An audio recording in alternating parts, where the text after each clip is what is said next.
I would like to understand my audience just so I can make it easier or harder depending on how cool you guys are. Ideally, I wanted this to be a very interesting session. I would love for this to be interactive, but raise of hands who are from cyber in terms of technology implementation. And keep raising if you are also from AI. Wow, nice. All right. Now the question here is, how many of you guys actually implemented any kind of remediation technologies towards AI? 1, 2, 3, 4. Cool. What did you do? For the modeling. Yes. Like checking if the model relatively once which we are developed. Brilliant.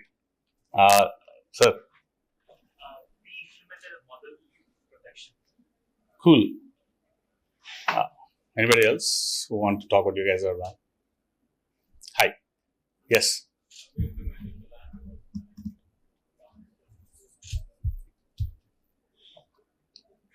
Hi. Cool. What about you? Brilliant. So the idea here is I try to make it as interactive as possible. I'll give a brief understanding in terms of why we want to talk about cyber and AI today. From a very basic paradigm shift.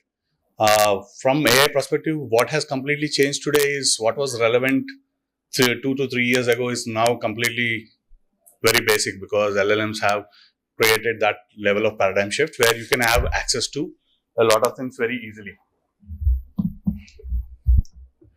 Now, has this changed anything in terms of cybersecurity perspective or cybersecurity landscape?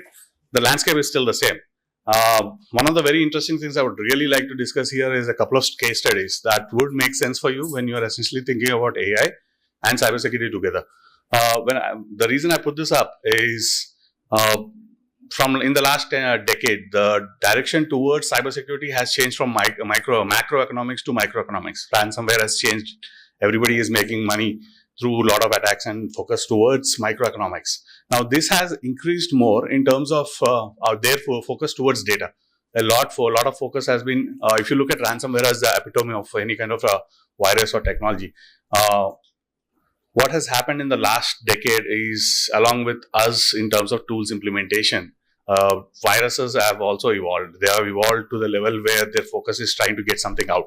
Infiltration is their primary focus now. Of course, they want to make some money out of it, but then again, to the access to that data, just recently we have a lot of data from our traffic has been leaked and it's available online. So all that data availability has made it impossible for anybody to essentially point fingers or essentially put the blame other than the guys who are implementing it.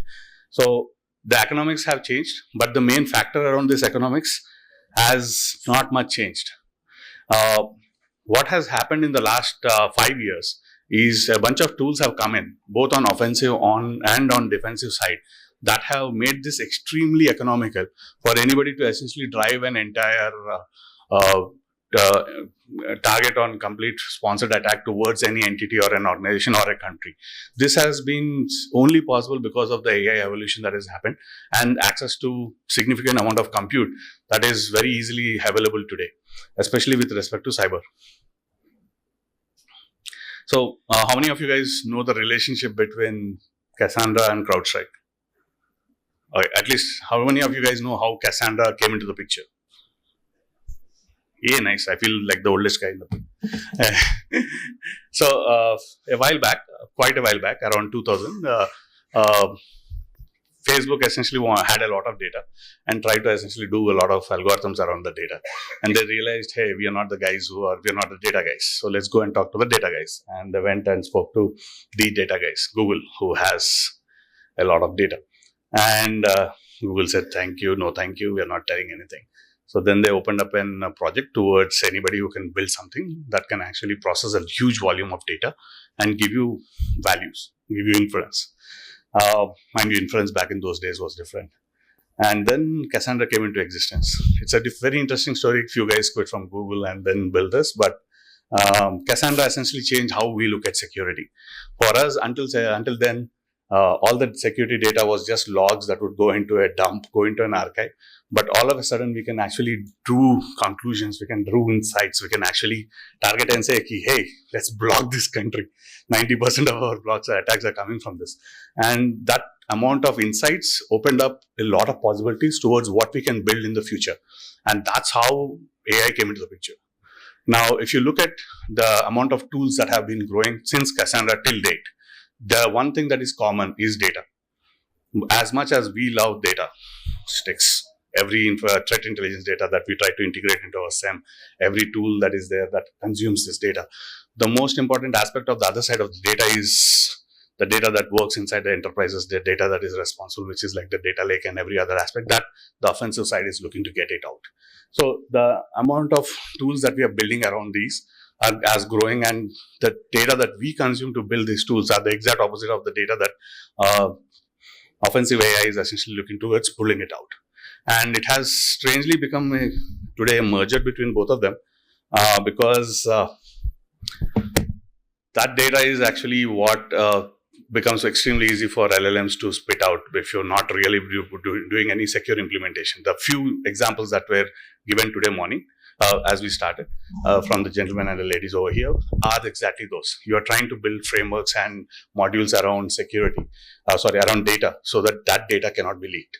And why is this very important is where PPT comes into the picture, people process technology. The same problem that we had, we all believe the weakest link in security is always the human being. And today, even today, that understanding of knowledge has become still the weakest link. Today, people are pulling out data out of LLMs like nobody's business. These LLMs were never had any kind of template or design towards protection of PI data, or when they were built, everybody knows where they are essentially being built and annotated and tagged. All this data is available in most of these LLMs, and all that information is being pulled out. But let's say you want to essentially build your own systems, or you want to essentially secure the systems that your IT teams are building in your enterprises. That becomes even more harder because today it has become so much easier for you to connect to your applications, connect to your data lake, and all of a sudden everything is open from a chatbot on your website. And anybody who is intelligent enough, who is smart enough, can actually get access to all of this. So now what we are talking about CrowdStrike over here is something very simple, and why it is very relevant is also very important. My main focus towards this discussion today is to actually point out that we the people are still the problem, because our over-understanding or under-understanding of our dependence on technology has always been our Achilles heel. What you see in CrowdStrike is actually their inability to follow certain guidelines and processes that have created and that have come through an evolution of security compliance. So instead of pushing everything to and standard setup where you can essentially check with what is going to go into the distribution, what is going to go into the containment, they have completely pushed everything to the production level and ignoring their entire setup. The reason being, they had an entire automated module that actually tests this on their bed. The module was running on AI, and it said it was everything good as far as the executable was going. Any kind of security tool works on two things: data and execution. So their indicators of compromise actually work on data, their executable works on something else. So as far as both of them looking at that individually, they worked fine, but the moment they hit the market, the entire crash happened. And if you look at automation today, our entire process is so wild, off people involvement into the entire process. These automations have gone beyond our understanding, and to a level where if something is not working, that's when we will pick it up and look into it. That means we are assuming that everything that goes through a process works good, and that's where incidents like CrowdStrike happen. If you look at CrowdStrike, by every definition, a company that essentially charges the highest for XDR should not have a problem like this. Had the process started the process where everything from beginning to production essentially follows the guidelines for security and compliance. The problem here is AI in terms of implementation, testing has never undergone into such process, and hence it always says, hey, we have a testing bed at AI that actually mimics the same process for production and testing. and nobody can question or regulate that because that's always out of the box. So I would like you guys to actually see and understand this from a different perspective. If you have built an insecure application and you're running it on your Windows machine, it will ask for privilege escalation box. Had that also been in this case, your server would not have crashed, because once it's restarted, you would have said no. And that's all it was needed. So if you're building server level applications, please do not use the same level of understanding that you're going to use on a typical operating system that's not a server. Because your workstations have physical access, your servers don't. And if you're giving the same XDR on both ends, then the people in the picture are to blame. Coming back to the amount of growth in the last 1 year that has happened towards AI tools being used for different intents. You can see the numbers and they are quite growing. This is a very old number, but the numbers are growing because the implementation towards this has increased. And most of these are directly targeted towards us. From the evolution of anything with respect to security, it's not the process that's been affected. It's not the technology that is being affected. It's us. Our understanding towards process and technology that is being always exploited. If you look at this and if you try to understand every incident that has happened with respect to cybersecurity in a large scale, right, from SolarWinds to even CrowdStrike, we are still the weakest chain in the link. And that actually puts up a very broad question to us as to why, when processes and technologies have evolved, why have we not evolved with respect to certain amount of understanding towards both, especially when we are in that domain and we are essentially implementing those tools. These are questions I would love for you to ask your team and yourself. Create processes and methodologies that will help you actually mitigate these kinds of threats, and an open forum around these risks, so that when people are exploited, it's not that hard to actually come out and say, hey, I have been responsible for clicking the link because I thought there's a very cool PDF that tells me how to do something. Again, so this is something I really like to talk about, and the amount of data that we pull out of an LLM, or how we essentially integrate LLMs towards every tool that is out there today, or how enterprises want companies to start using LLMs, start hooking them up to your data lakes so that you can pull out some inferences with respect to your businesses. Unfortunately, all these connect to a chatbot that's actually in front of your websites. So if you are essentially building this, so I love the strategies that were earlier told by the gentleman over here, or the frameworks that were suggested. And all these are very important in terms of if you're essentially implementing any kind of security framework, because the simplest point here is you are currently opening up your entire enterprise towards a process, towards a technology that is essentially not been vetted through your process, or or you are not capable of understanding the black box that is working behind your servers, that's providing that inference to people who are asking questions. If this is an internal one, even then, your privilege versus the questions being asked is not monitored. If it's an external one, then please don't connect directly. So number of different systems that are out there. Very interestingly, these same tactics and designs are actually done in business today. And let me start with something very cool. Right. How many of you guys have heard of Mistral model? Like, really cool model, very accurate, works very well, and doesn't give you any stupid answers, sad answers. The point is, when they essentially started building this, they pulled it up by spending about 1 million tokens on ChatGPT to build out an inference model that is actually giving better answers.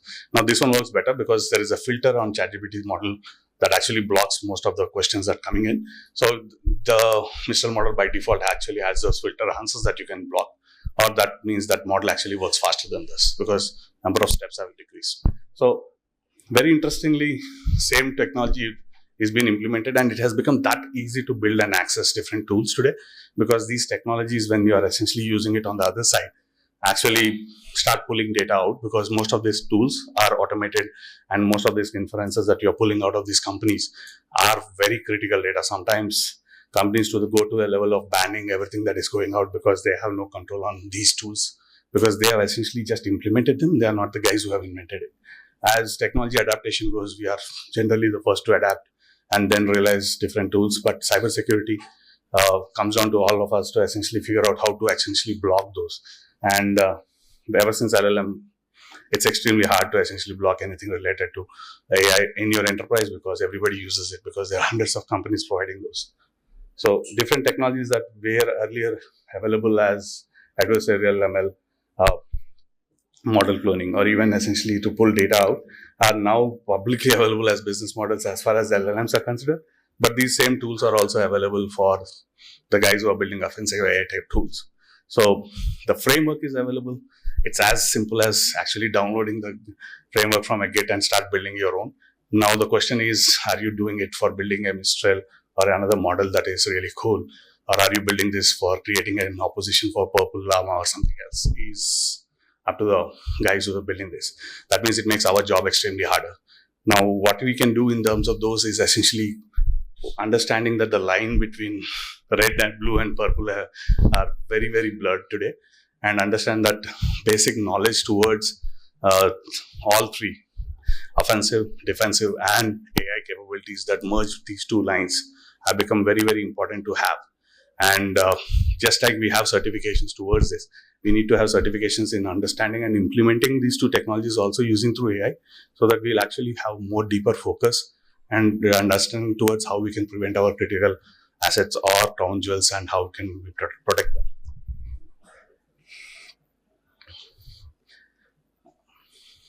Again, no slide ever goes out without OWASP top 10. So, but these are the top 10 that I've released. But actually, I would like you guys to check out something else. MIT has recently released a huge archive. Thousands of ways an LLM can be exploited, thousands of ways different machine learning language models are being exploited today or can be exploited. And these are from thought experiments to theoretical possibilities. Most of them are actually replied back from vetted engineers saying, hey, this is possible in my enterprise today. And their list is in thousands, not just in the top 10.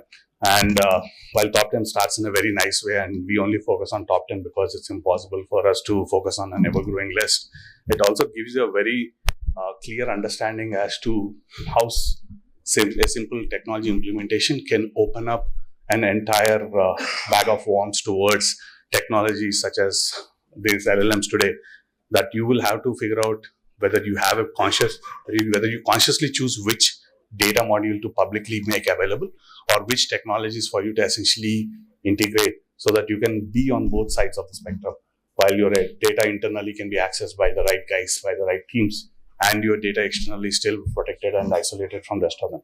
If you don't have those separations actually put in, the conversion between these two, or the learns that get blurred between these two, has become extremely simple today, because writing code to build this is not very hard today.